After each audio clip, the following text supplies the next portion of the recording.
電動車一換一計劃取消之後咧，我哋出過一條片嘅。其中我哋推測咧，喺冇咗一換一計劃之後咧，新能源汽車市場咧就一定會湧現好多 plug-in hybrid。的確係好似我哋想象中咁啊！而家有plug-in hybrid 嚟咗香港啦，係咪我哋未卜先知啊？其實當然唔係啦，只不過係我哋比較留意新能源汽車嗰個市場嘅走勢啦，同埋外國啊或者國內嘅一啲技術嘅走向。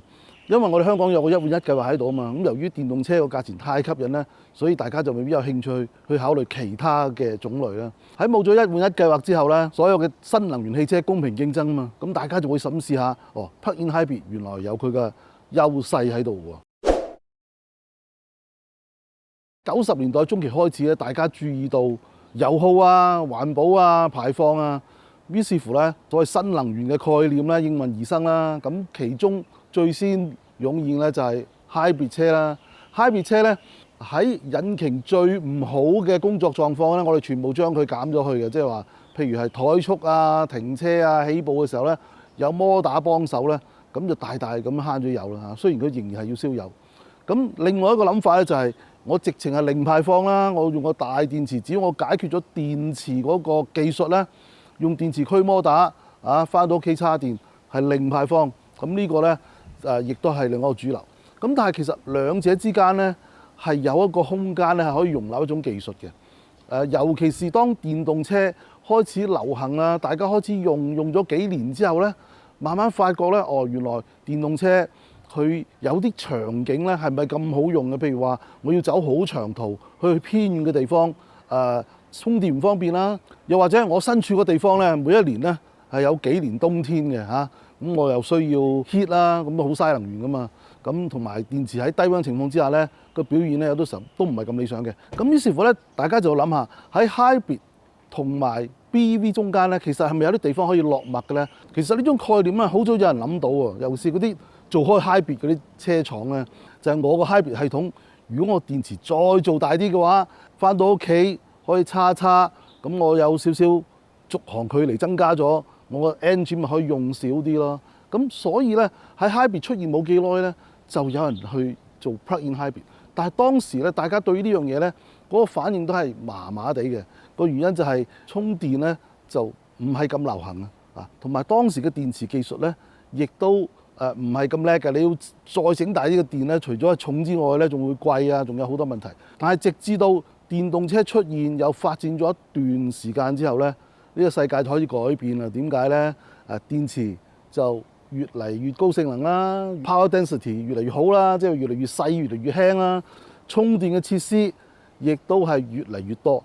咁於是乎咧，就提供到一個好好嘅條件，去俾我將個 hybrid 車嘅電池做大啲啊嘛。咁你發覺咧好得意嘅喎，日本車廠、歐洲車廠同埋國內車廠咧，佢哋大家對於做 plug-in hybrid 咧都有唔同嘅取向嘅。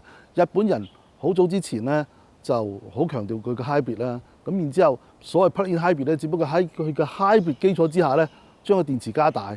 而歐洲人咧過去咧一段長時間咧，佢都係中意 engine 加波箱呢個咁嘅動態。咁所以佢哋嘅 hybrid 咧，基本上都係由一個 mild hybrid 開始啦，即係話 engine 同波箱中間咧就加個摩打仔，咁然之後將個摩打越嚟越大，越嚟越大。無論幾大都好咧，佢哋嗰個邏輯思維咧係不變嘅，佢個模式係不變嘅。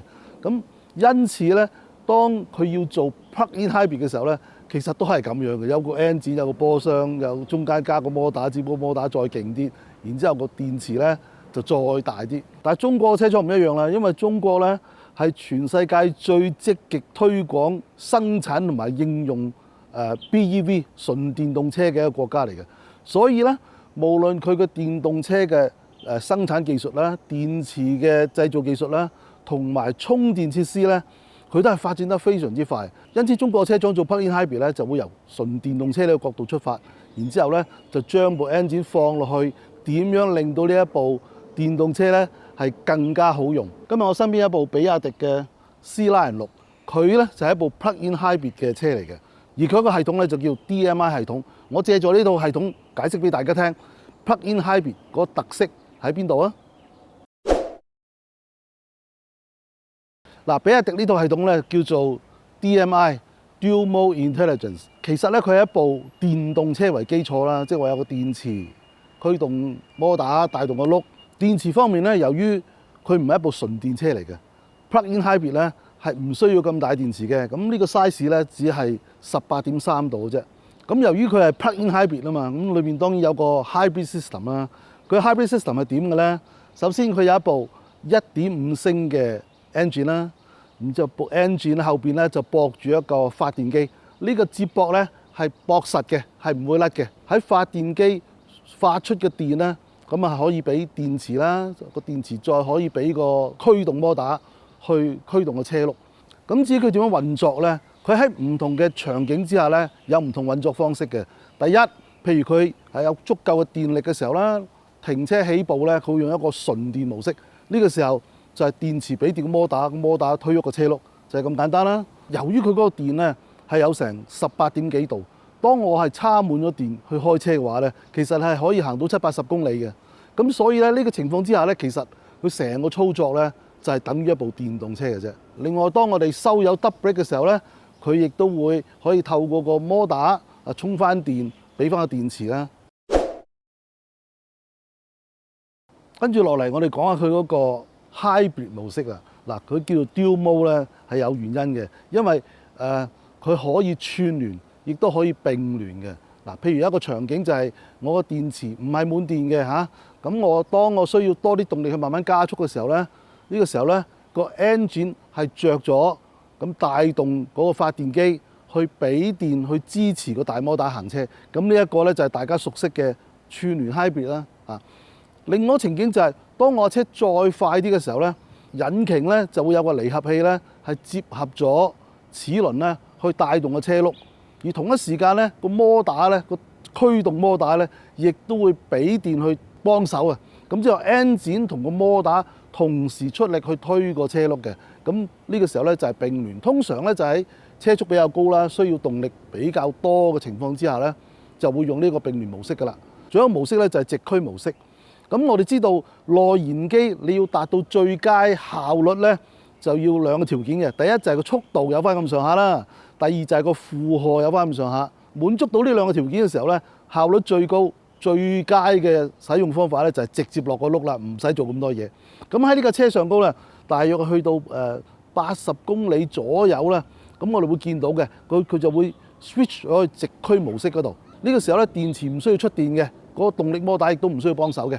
呢套 DMI 系統值得一提嘅地方咧，就係佢喺並聯模式同埋直驅模式之下咧，咁我哋知道 engine 帶動嘅車轆，但係 engine 同一時間咧係接合住嗰個發電機，係冇甩開噶嘛。好多其他類似嘅 hybrid 咧，喺呢個時候咧，嗰個發電機咧就係空轉嘅啫。咁但係呢套系統咧，佢有一個功能嘅就係佢見到個電池係仲有空間啦，去充電啦，覺得你嗰個 engine 用最佳效率嗰個區間去輸出嘅時候咧，個動力係有剩嘅，即係話我最佳效率嗰個區間出嚟嘅力咧係多過我車轆需要嘅力咧。呢個時候咧，嗰個發電機咧係會將部分嘅電咧係會攞翻去個電池嗰度，係令到成件事咧係更加用到盡嗰部 engine 嘅效率嘅。第二咧就好有趣嘅就係呢度 hybrid system 咧，雖然佢係有電嘅情況之下咧，主要係當一部電動車咁用啦，但係當佢啲電用晒咧，佢個 hybrid 會着噶嘛。即係個 engine 係需要着噶嘛，但係無論嗰部 engine 着抑或熄咧，到底佢行緊串聯定係並聯定係直驅咧，係好難憑感覺分別得到嘅，因為佢真係好靜啊。咁我哋後來打開車頭冚研究一下啦，初步睇到佢係個 engine 係冇任何嘅皮帶啊，即係佢嗰個水泵都係用電嘅。咁所以冇咗 engine 周邊嗰啲活動零件，可能係令到佢寧靜嘅其中一個原因啦。第二就係 engine mount 咧，都係用咗一個我覺得係比較相對於呢部咁細嘅 engine 嚟講咧，嗰個 engine mount 個設計咧係落足料啊。而一部 hybrid 車嚟講咧，個 engine 着色係冇感覺咧，呢個感覺係好有趣嘅嚇。咁新能源汽車幾大勢力啦嚇，hybrid 啦、plug-in hybrid 啦，同埋純電動啦。咁其實每一種車種咧都有佢自己嘅優勢啦。咁每一個買車人咧最懂得自己需要咩嘢嘅。咁所以咧，我哋比較一下佢呢一個車種嗰個特點相對於佢其他嘅車種咧，嗰個分別喺邊度咧？Plug-in hybrid 相對於傳統嘅 hybrid 咧，當然最簡單就係佢有得叉下電啦。雖然個電咧就唔係好大啊，咁你叉滿咗咧可以行70-80公里咁上下，咁就睇下你係邊一類型嘅用家啦。如果你每一日翻工放工行個40-50公里嘅話，你每日翻去叉一叉嘅話咧，咁啊理論上咧你真係好耐都唔需要入油嘅。咁第二咧就係佢本身嗰個基礎其實係一部電動車嚟㗎嘛，所以電動車嘅寧靜咧、加速快咧呢啲咁嘅優勢咧，佢係完全係可以保留嘅。咁再加上咧就係佢有個掣嘅，即係譬如以呢架 DMI 為例咧，只要個電嘅電量係高過我 preset 嘅一個安全水平咧，我拍咗去 EV 掣嗰邊咧，基本上嗰個 engine 咧就一路都唔會着嘅，一路會盡量同你行 EV mode 嘅。咁所以咧就大部分嘅情況之下咧，你都可以享受一架揸電動車嘅感覺，就係寧靜、加速快。咁呢啲咧就係最大優勢啦。跟住我哋就講下 Plug-in hybrid 相對於傳統嘅純電動車，咁啊有啲咩優勢咧？我諗唔使講啦，第一樣嘢大家都知啦，就係你唔需要再擔心個電池冇電啦，我要揾地方叉電，唔需要再擔心啦嚇。有電咧就行電啦，冇電嘅話咧，咁啊有得叉就叉，冇得叉就行油啦。於是乎你成個出行嘅計劃啊，尤其是當去旅行啊、港車北上啊，你需要規劃嘅事少好多，需要擔心嘅事亦都少好多。我諗呢個係最大意義。第二咧就係佢係將個電池大幅度縮細咗，由一般嘅電動車嘅70-80度電，佢縮到去20度都唔夠。咁電池你知道啦，喺一個電動車嚟講咧，最重同埋最貴就係個電池㗎啦嚇。咁當個電池縮細咗之後咧，無論係個車嘅車價啦，可能會有啲優勢啦。無論係你揸嘅時候咧，嗰個起步啊、轉彎嗰個動態咧，全部都因為個電池輕咗咧而得到唔同嘅感受㗎。你覺得成個車輕快咗，轉彎嘅反應都快咗嘅。仲有一樣嘢，相對於傳統 BEV 咧，佢有個優勢嘅，就係佢嗰個空調系統啊。由於呢部車咧係一個電動車為基礎啦，咁所以佢嗰個空調系統咧，其實同電動車好似喎，佢都係有一個製冷嘅 heat pump 啦，有個製暖嘅 heat pump 啦，仲會有一塊PTC 發熱板啦。咁呢個 DMI 系統有部 engine 喎，engine 只要佢一着過之後咧，佢就會有熱力嘅。咁佢嘅冷卻液咧，隨之咧亦都係帶住一個溫度。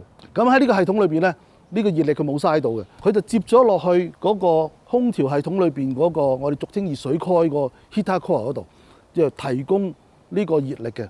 咁所以咧，呢一架車嗰個溫度控制咧，尤其是喺啲唔冷唔熱嘅情況之下咧，佢係可以做到接近油車嗰種冷暖氣溝埋，令到你嗰個溫度同埋濕度咧得到好啲嘅控制嘅。如果你覺得揸電動車佢又唔係凍就熱啊，中間比較難調咧，咁呢啲有 engine 嘅車咧就會令到你舒服好多啦。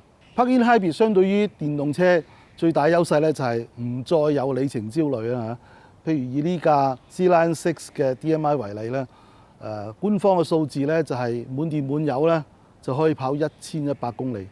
咁好簡單，你冇電嘅時候，如果見到有得叉，咁你叉1個鐘頭到啦，佢又俾翻70-80公里。再唔係嘅話，去揾個油站入油入滿咗，咁啊滿電滿油又1100公里。咁所以咧就你用車嘅體驗就唔一樣啦啊！嗱，我今日拍呢條片之前咧，其實代理就借咗架車俾我用咗幾日，咁我亦都可以喺度分享一下我嘅感受啊！我完全感覺唔到嗰部 engine 幾時着幾時熄嘅嚇，齋上嚟咧完全就好似一部電動車咁樣啊！咁可以分享下我嘅油耗啦。我到而家我揸咗600幾公里，叉過1次電。